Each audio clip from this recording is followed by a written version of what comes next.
Yaolana, c'est Rick et voici votre lecture angélique pour la semaine du 4 au 10 novembre 2019. J'espère que vous allez bien, que vous avez passé une belle semaine de nouvelle lune, de Samhain, d'Halloween, que vous êtes amusés, que vous avez rendu hommage à ce qui est en train de partir et que vous avez rendu hommage à ce qui est en train de venir. Voici la philosophie de Samhain, cette fête païenne, qui est un moment qui représente la fin d'un cycle, la fin d'une année.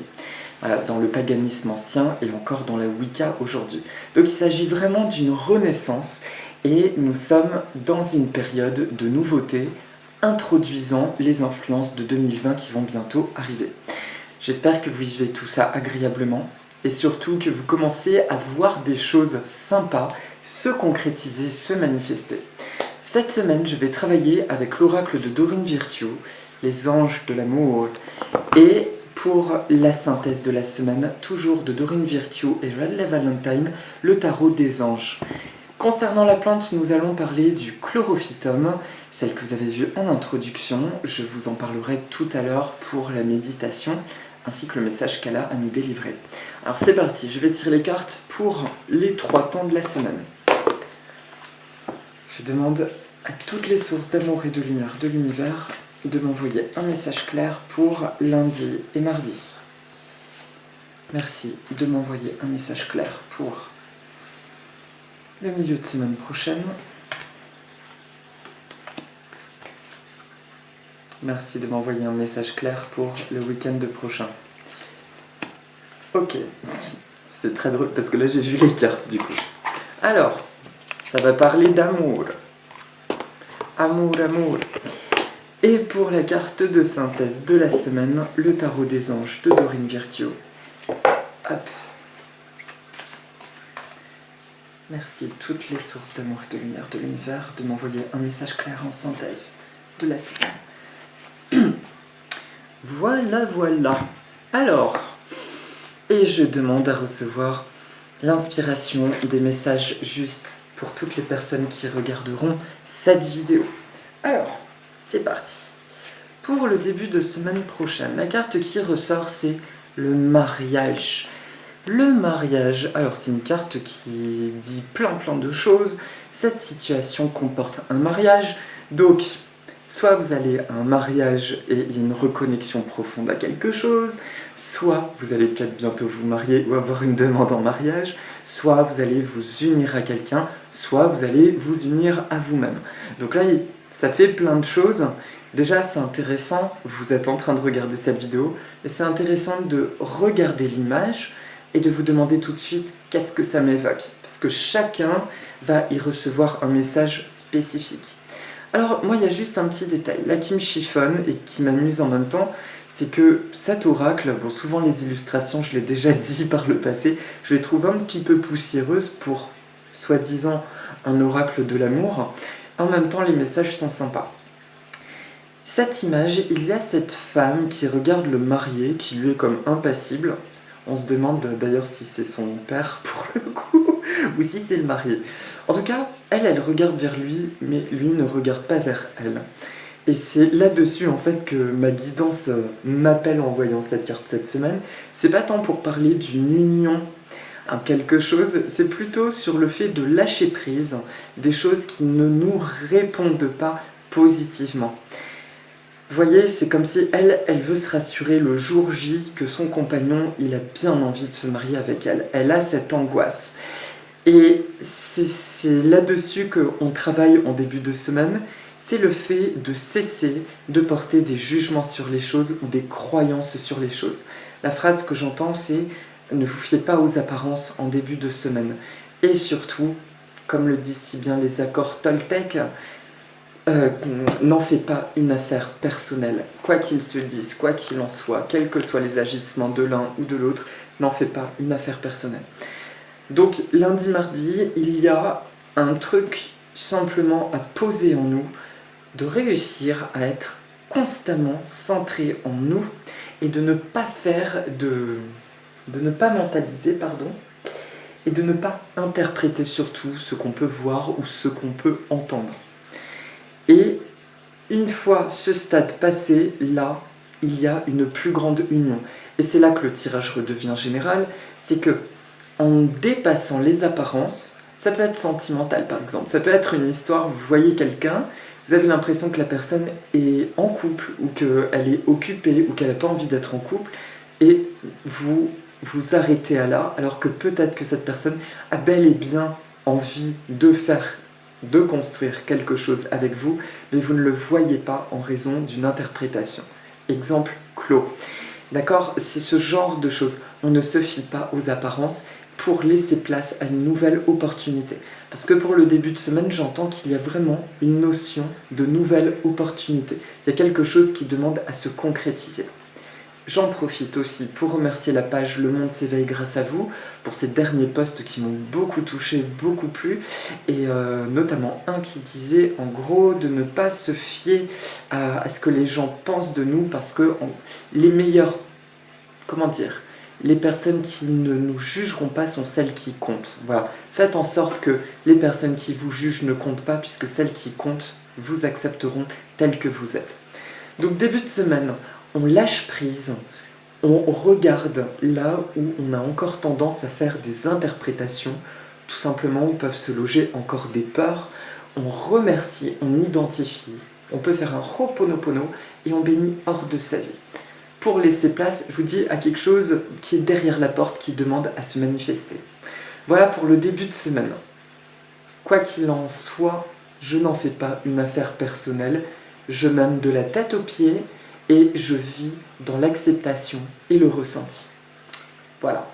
Pour le milieu de semaine, la carte qui va sortir, c'est attirer votre âme sœur. C'est pour ça que ça me faisait rire. Mariage, attirer votre âme sœur. Je pense que Cupidon est un peu dans les parages aujourd'hui. Alors il y a quand même un truc autour de l'amour à souligner. Et attirer votre âme sœur. Alors là, c'est spécial dédicace aux personnes célibataires, voire célibataires endurcis. Prière, affirmation et visualisation vous aideront à trouver votre âme sœur. La semaine dernière, nous parlions de faire des prières puis de lâcher prise. Et bien là, pour les personnes qui ont envie de plus de romance dans leur vie, n'hésitez pas, pensez à faire vos prières puis lâcher prise. Vous avez deux choix. Soit vous demandez à attirer la personne qui soit au même niveau que vous, dans le même stade d'évolution, on va dire, et avec qui vous partagerez un amour réciproque et total, et vous lâchez prise et vous faites confiance, et que cette personne que vous plaisiez dans tous les aspects de votre être, etc., soit vous êtes du genre précis, auquel cas vous demandez, vous pouvez faire une liste de traits de caractère de la personne idéale. Sauf que il est important d'être hyper précis. Ça me rappelle une anecdote de Dorine Virtue qui racontait qu'elle avait reçu, entre guillemets, sa requête, qu'elle a attiré un super partenaire romantique, sauf qu'elle avait oublié un petit détail, le mec était français et il ne parlait pas anglais très très mal. Et du coup, cette relation n'a pas pu durer parce qu'ils se comprenaient pas très bien. Problème de langue. Voilà. Donc c'est important dans ce cas-là, effectivement, d'être le plus précis possible dans vos demandes. Ça, c'est le petit volet romantique. J'entends qu'il y a autre chose à dire. Attirez votre âme sœur. Ok. Alors, il y a un autre volet qui n'est pas forcément romantique, pardon. Enfin, qui n'est pas forcément romantique. C'est plutôt au niveau relationnel. Si vous vous sentez seul, je rencontre autour de moi, et j'ai des amis qui sont des personnes à la fois solitaires et qui en même temps souffrent d'un manque de relation parce qu'elles ne se sentent pas comprises, ou on va souvent les juger comme étant des personnes froides. J'ai remarqué bien souvent que ces personnes-là sont des personnes dont les origines divines sont les étoiles, des personnes qui viennent tout simplement d'autres plans. Et c'est une des caractéristiques des êtres venus des étoiles, sont des personnes qui auraient été, de ce qu'on en dit, missionnées. En fait, elles choisissent de s'incarner sur Terre pour aider à l'évolution de la planète, par des prises de conscience bien souvent environnementales ou pour des améliorations au niveau de la technologie. Ces personnes-là, en fait, elles ne comprennent pas forcément les codes des humains, et bien souvent sont des personnes, des âmes nouvelles sur la Terre, d'accord?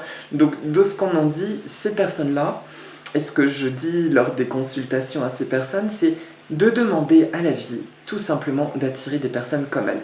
Et j'ai eu quelques cas de figure qui m'ont raconté plus tard qu'effectivement, suite à leur demande, elles ont commencé à attirer des personnes avec qui elles se comprenaient tout simplement.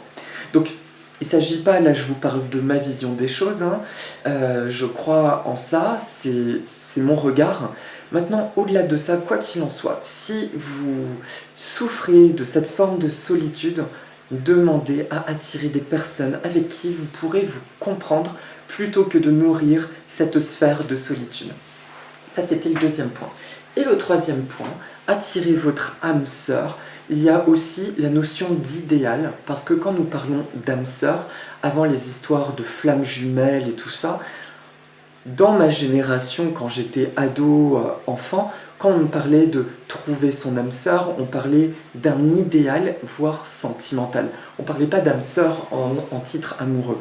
C'est bien plus tard que dans le New Age, on a commencé à dire les âmes sœurs, ce sont des âmes avec qui nous avons des contrats d'âme, avec qui nous choisissons de nous incarner ensemble et de nous retrouver pour travailler sur certaines choses.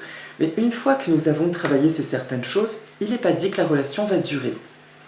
Et ça peut être sentimental, familial, ou amical. Ce sont des familles d'âmes. Ce que j'en retiens là, ce que j'entends, attirer votre âme sœur, c'est un peu l'équivalent pour le milieu de semaine prochaine de attirer votre idéal de vie. Donc le milieu de semaine, autant on disait en tout début, il y a la notion d'union, de continuer la notion de prière. Le milieu de semaine prochaine, on nous demande de reprendre ou de continuer nos affirmations positives, de nous concentrer véritablement, j'allais dire d'oser rêver à nouveau. Parce que ces derniers temps, je pense que pour une majorité d'entre nous, ça n'a pas été facile d'être dans le rêve, de nous laisser aller à la légèreté. On était plus dans le maintien de nos vibes, de nos énergies, en faisant des choses qui nous font du bien. Et là, on revient avec ce nouveau cycle qui commence suite à cette nouvelle lune dernière. On nous demande de réintégrer la notion de désir et d'envie et de rêverie. D'accord ? Donc, milieu de semaine prochaine, simplement, je me reconcentre sur des choses qui me feraient plaisir, que j'aimerais voir se concrétiser. Globalement, la semaine prochaine, de ce que je vois dans le tirage, sera une semaine sereine, d'accord ? Il y a plus de tranquillité d'esprit, plus de notions de récupération et de régénération. On va se sentir, je pense, bien plus calme, bien plus serein. Voilà. Mais déjà, cette semaine, ça a été un peu plus soft de ce que j'en ai ressenti. Je ne sais pas vous comment c'est de votre côté. Voilà pour le milieu de semaine. Et pour la fin de semaine prochaine... Ah, non, ok, c'est bon. Pour la fin de semaine prochaine, la carte qui sort, c'est lâcher prise. Lâcher prise, on reparle de prière, on reparle de lâcher prise. C'est la suite logique de ce que je disais pour le milieu de semaine prochaine, où on redemande, on se reconnecte à la rêverie, à nos idéaux, à ce que nous voudrions voir se manifester, et puis nous lâchons prise, bien entendu. Laissez cette situation se dérouler jusqu'à son terme. Alors, pareillement, 2 clés de lecture, donc pour, on va dire, 2 catégories de personnes. La première, il y a juste la notion de lâcher prise suite à votre demande, en refaisant le focus sur des activités qui vous feront du bien. Vous concentrez complètement sur autre chose, ou vous pouvez même imaginer, vous lancez votre désir dans une petite boîte, comme si vous alliez l'envoyer par la poste, vous faites votre colis, vous le refermez, et vous le remettez entre les mains du ciel. Symboliquement, ça permet de ne plus y penser. Ça me fait penser à un truc dont j'ai parlé il y a à peu près 1 an, la boîte à vœux aussi que j'avais entendu dans les vidéoconférences de Esther et Jerry Hicks, les gens qui canalisent une entité du nom de Abraham, et c'était la boîte à souhaits, dans laquelle on écrit dessus tout ce qui est dans cette boîte est. Et à l'intérieur, vous écrivez un papier avec votre souhait, et puis vous le mettez, tout simplement, et vous refermez la boîte. Quand vous passez devant la boîte, vous y envoyez juste plein d'amour. Personnellement, c'est un truc qui marche super bien. Voilà, donc c'est aussi pour ça que j'en parle, pour vous le partager. Il y a ça par exemple. La deuxième chose, laisser cette situation se dérouler jusqu'à son terme. Là, pour une autre catégorie de personnes, ou les mêmes, il y a peut-être une situation que vous expérimentez actuellement dont vous ne comprenez pas le sens. On vous demande de ne pas cogiter, de ne pas être trop dans le mental et de bien laisser aller cette situation. Il y a un sens et si vous vous apaisez, vous rendrez compte qu'effectivement, il y a quelque chose à en comprendre qui n'est pas encore clôturé. Donc, pour le week-end prochain, on lâche prise par rapport à nos prières, de nouveau, et s'il y a une situation d'incompréhension ou que nous sommes amenés à poser une action que nous ne comprenons pas encore, alors on le fait. Voilà, je vais vous confier un truc, en fait, quand j'étais en Grèce, je vous avais dit que j'hésitais à prendre un job alimentaire, et qu'en fait la réponse était non. Et en fait j'ai pris ce job alimentaire parce que ça m'a travaillé, et il y a eu comme un appel, au-delà d'un aspect matériel qui me fait du bien aussi, bien entendu, mais je sentais que j'ai quelque chose à y vivre, à y comprendre. Je prends beaucoup de plaisir dans ce travail, donc c'est une chance, c'est énorme, et en même temps, je sens qu'il y a quelque chose, et je ne sais pas quoi. Et ce lâcher-prise, c'était mon énorme challenge du mois dernier, et j'en ai pas parlé parce que c'était très lourd à vivre, tellement ça fait remonter de choses, et en même temps, je sens qu'il y a quelque chose de merveilleux à la clé. Donc voilà. Et ça me fait penser à ça, ce message, c'est que on peut vivre des choses sans forcément comprendre pourquoi, au même titre que je suis allé dans ce travail qui n'a rien à voir avec ce que je fais à côté, et pourtant, eh bien, je sens qu'il y a quelque chose de tellement juste que je me sens en paix et je me sens même stimulé et très content de faire ce travail-là.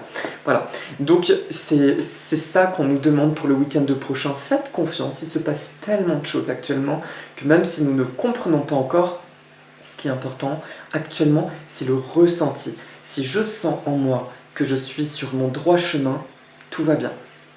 Si je sens que je ne suis pas sur mon bon chemin, j'ai peut-être des choses à mettre en place. Mais surtout des choses à lâcher et à être dans la permissivité. Si une situation ne me convient pas, je demande à l'univers, à Dieu, déesse, les anges, les archanges, qui vous voulez, je demande à être libéré de toute souffrance, toute peur, doute ou ressentiment pour faire place à une écoute des signes qui me guident sur le chemin de mon épanouissement et de mon bonheur personnel. D'accord ? Il n'y a plus rien d'autre à dire. Voilà pour le week-end prochain.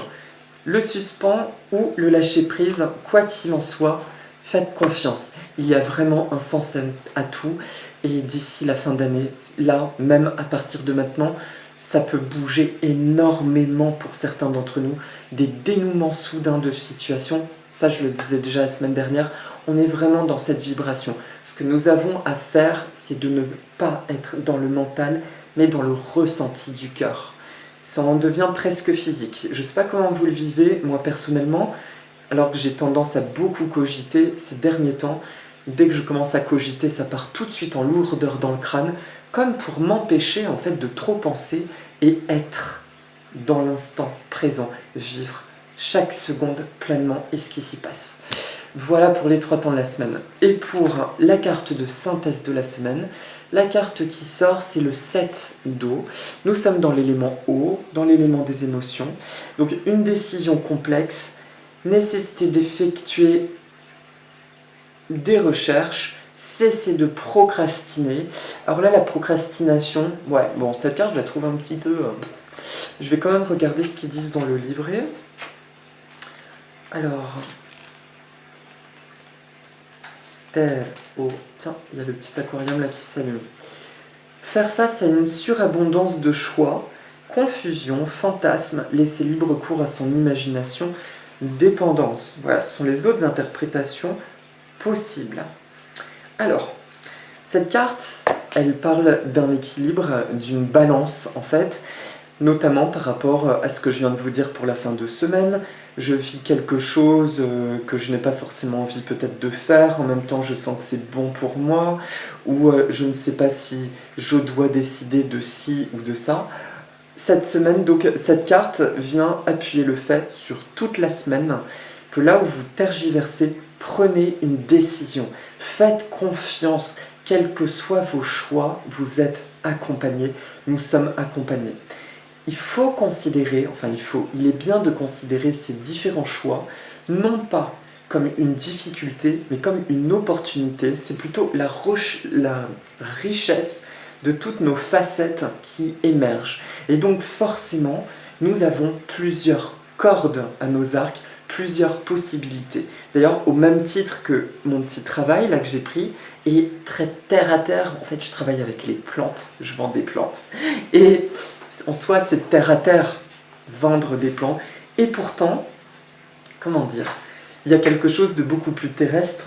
Et c'est une autre facette de ma personne. Je sais être dans ce truc-là de manière très posée et carrée, et sans être dans un aspect spirituel, tout en vivant ma sensibilité, mon amour avec les plantes. Mais on nous dit que si vous avez des choix absolument différents, ils ne sont pas contradictoires pour autant. Je parle bien de ce qui émerge cette semaine. Ce qui va émerger, ce sont des choses qui répondent à des facettes de votre arc, à des facettes de votre âme. Je suis désolée, c'est pas facile. Peu de fatigue quand même. D'accord? Donc, sur toute la semaine prochaine, essayez de prendre une décision, essayez d'ancrer ça en vous et faites confiance, allez-y. Vous allez voir comme vous allez vous sentir stimulé, quel que soit le domaine, hein, que ce soit sentimental, professionnel, mais prenez une décision, choisissez plutôt. Choisissez ce qui vous botte le plus maintenant. C'est aussi simple que ça et vivez les choses pleinement, en toute légèreté. Et la bonne nouvelle, c'est que quand nous faisons ce choix et que nous autorisons quelque chose donc à se positionner, ça va prendre une nouvelle place, comme un nouveau pilier, quelque chose qui va nous équilibrer, nous harmoniser et nous aider encore plus à traverser ces périodes où tellement de choses semblent bouger et vouloir se mettre en place ou disparaître pour d'autres choses. Voilà pour la semaine. Voilà mes amis pour la guidance de la semaine. Je vous remercie, je vous souhaite une agréable semaine. Et pour ceux qui restent pour la petite méditation, je vais faire apparaître donc un chlorophytum. Alors, celui-ci que vous voyez, c'est un chlorophytum connu. Je voulais vous montrer cette photo pour que vous reconnaissiez cette plante de grand-mère. Les chlorophytums apparemment sont des plantes dites dépolluantes. Elles captent jusqu'à 95% de ce que j'ai lu de formaldéhyde. Elles sont particulièrement intéressantes dans le salon. Le chlorophytum est une plante très facile à cultiver, qui a besoin d'un simple terreau. Elle a tendance à prendre des gros volumes et puis elle va faire ces fameuses tiges avec plein de bébés. Et quand ces bébés ont des racines, il suffit de les couper et de les mettre en terre. Voilà. En Feng Shui, le chlorophytum est perçu comme une plante négative parce qu'elle est retombante et que ça évoque quelque chose qui pleure et que ça fait redescendre le chi. Alors ça, c'est ce qui se dit. Moi, ça me choque et je n'aime pas cette vision. J'adore les plantes et à mon sens, aucun être vivant ne peut être négatif pour quelqu'un. Jusqu'à la chaîne alimentaire, il y a encore un équilibre, il y a un sens à toute chose. À l'origine, on rentre surtout pas dans un débat autour du véganisme et végétarisme parce que je suis pas du tout en train d'évoquer ça, parce que l'industrie actuelle, c'est encore un autre problème, une autre histoire. Mais pour moi, en Feng Shui, le chlorophytum n'est pas du tout une plante négative, notamment parce qu'elle a ce sens purificateur. Et en raison de ses couleurs, le fait qu'elle ait des feuilles pointues serait plutôt élément feu, mais par sa texture, sa couleur, son feuillage, je la placerais bien en secteur bois, voire, donc secteur bois, c'est l'abondance, la famille, les secteurs est et sud-est, ou en secteur métal, ouest, nord-ouest, les secteurs métal pour les variétés panachées. Donc il en existe plein de variétés, c'est résistant. Et la symbolique de cette plante, du coup, assez contemporaine, elle est originaire au passage d'Afrique du Sud, elle a été introduite en France au 19e siècle, en Europe plutôt. Qu'est-ce que je voulais dire d'autre ? sur le chlorophytum. Eh ben je ne sais, oui, sa symbolique récente, donc c'est « je prends soin de toi ». Et c'est la tendance parfois d'offrir cette plante avec un petit ruban où il y a inscrit dessus « je prends soin de toi » parce que c'est une plante qui assainit, qui serait assainissante. Voilà, donc ça c'est intéressant déjà. Au-delà du fait d'être assainissante, elle est très belle, elle est très joyeuse, facile de culture. Pas besoin de l'avoir plaquée contre une fenêtre pour qu'elle puisse quand même se développer, même si elle aura tendance à un peu plus retomber loin d'une fenêtre. Et il en existe donc plein de variétés. Et voici l'autre variété que je viens de découvrir justement, qui s'appelle le chlorophytum manda, M-A-N-D-A, qui à mon avis va être un petit phénomène de mode, puisqu'il est coloré et la base de ses tiges est orange. C'est la même facilité de culture, le même type de croissance. J'ai hâte de voir à quoi elle va ressembler quand elle va faire ses tiges avec des bébés. En tout cas, j'ai flashé dessus et j'en ai adopté une en raison de sa couleur si originale. Voilà, donc merci Chlorophytum d'être avec nous pour cette méditation, de bien vouloir prendre soin de nous et de nous envoyer un bol d'air frais. Alors qu'est-ce qu'il vient nous dire justement ce Chlorophytum? En me connectant à lui, au-delà de l'aspect assainissant, pour moi, il me fait penser un peu à l'oxalis, ce trèfle qui grandit, qui est dans mon oracle et qui parle, lui, de schéma de répétition, qu'une situation se répète tant qu'elle n'est pas comprise. Le chlorophytum, là, il ne me transmet pas ce message. Il me dit bien une petite action posée au bon endroit et beaucoup d'opportunités arrivent. Il nous parle vraiment de cette notion d'abondance, de déploiement. D'où l'importance cette semaine de faire un choix, de poser une action, de prendre une décision personnelle, parce que ça aura un impact considérable sur la suite. Ça va ouvrir des multiples opportunités. Voilà le message que nous partage le chlorophytum. Merci à toi. Voilà, je vous propose la méditation. Alors, imaginez que vous respirez l'air pur qui se trouve autour de cette plante, comme un air frais de montagne. Cette fois, on ressent comme un air frais qui circule dans tout notre corps et qui vient tout purifier.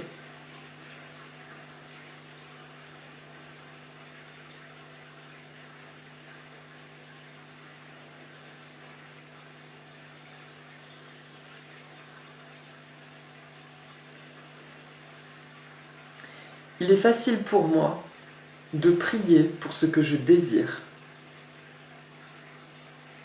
Ne efrolo yamena, na prosefrome yaotithelo.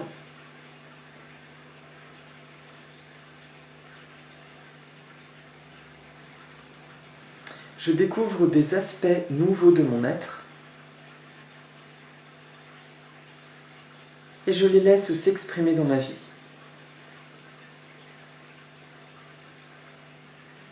Catalaveno niotho, kenuria pragmata apotone aftomu, keta fino na benus desiratus stizoimo.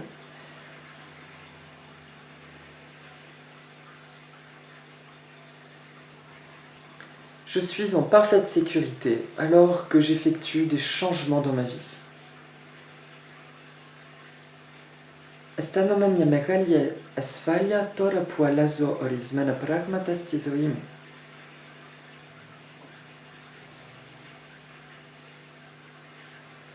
Il est facile pour moi de faire le bon choix. Je sais que je vais dans la bonne direction. Napoli efrolo yamena, napofasizo tina sosto yamena. Viotixero oti apofasizo, imesto sostomu veromo.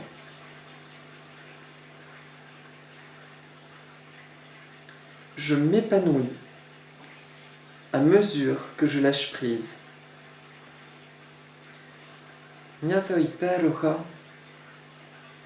oso afinotizoi, namuferni ociprepi, choris nasprochno tipoda. Je me sens bien. Mes relations sont magnifiques. Estanomekala, iskasismo inaiperuchias.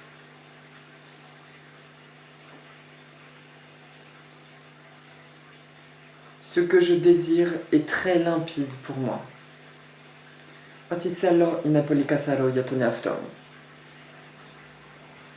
Tout va bien dans mon monde.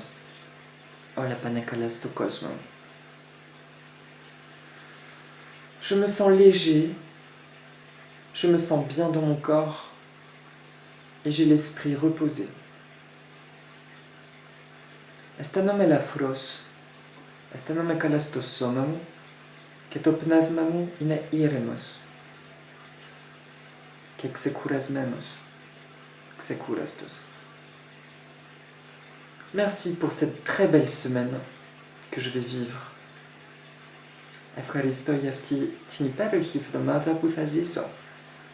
Merci, merci, merci. Efraristo, efraristo, efraristo. Vous respirez et vous pouvez vous dire « Je m'honore ». J'avance bien, je suis une belle personne et tout va bien dans ma vie. Voilà. Merci à l'énergie du chlorophytum, merci à Dieu, déesse, les anges, les archanges, nos guides, toutes les sources d'amour et de lumière de l'univers. Merci pour votre belle présence, je vous souhaite une très belle semaine et je vous dis à la semaine prochaine où nous parlerons de la prochaine pleine lune. À bientôt, Nana Aloha.